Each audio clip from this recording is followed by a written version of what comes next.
Le vase à décor de chrysanthème est une pièce d'Émile Gallé, pionnier du verre français du XIXe siècle.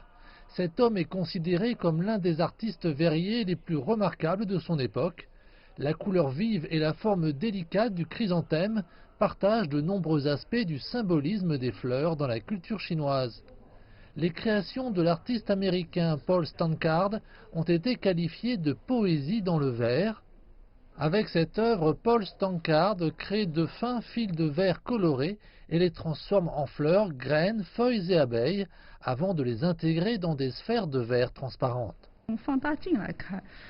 C'est la première fois que j'utilise une loupe pour regarder une pièce en verre. On peut donc imaginer à quel point elle est complexe.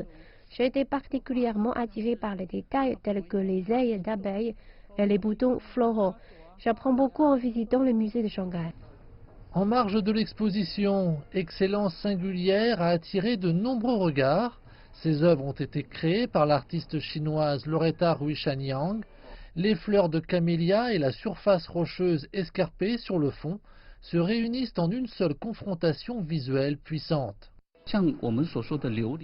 Yang et son époux Chang Yi estiment que l'art liuli doit contenir un certain degré de réflexion, une caractéristique innée du peuple chinois.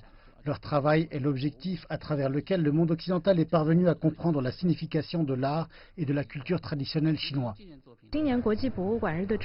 Cette année, le thème de la Journée internationale des musées a pour devise les musées pour l'égalité, diversité et inclusion. Les visiteurs peuvent apprécier des œuvres d'art en verre du monde entier, dont celle de l'artiste français de la Renaissance, François Descorchemont, des pièces qui représentent le courant américain de la verrerie et l'art du verre contemporain d'Asie. À l'occasion de la Journée internationale des musées, l'entrée était libre. D'ordinaire, les frais d'admission se situent entre 30 et 50 yuan. En raison de la pandémie, les restrictions imposent aux visiteurs de réserver en ligne.